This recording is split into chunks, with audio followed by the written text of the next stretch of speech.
Abang nakapila yung mga tao po, nagpapakain po yung mga kaibigan kong seaman, pati ako kumuha na rin po at tumulong. Yan po, ang dami-dami nakapila.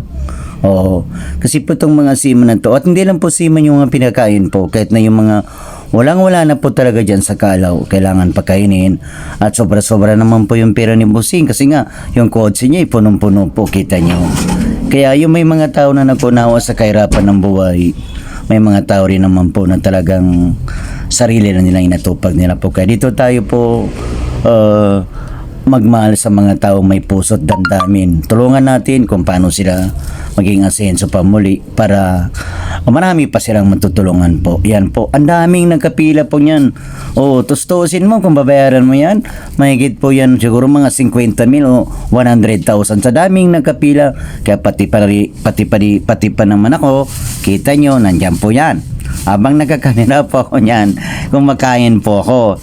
At believe ako sa mga kaibigan kong seaman, lalong-lalo na po si Busing. Kasi po talagang sinadya niya po talaga yan na pumunta dyan upang mapakain yung mga nakapila. Di mabilang po yan guys, bihira ka lang po makakita ng ganyang kabutihan. Mga brad ko po yan. Kaya tumulong at kumain din po muna ako kasi nga nagutom rin. Yan, tinan nyo po.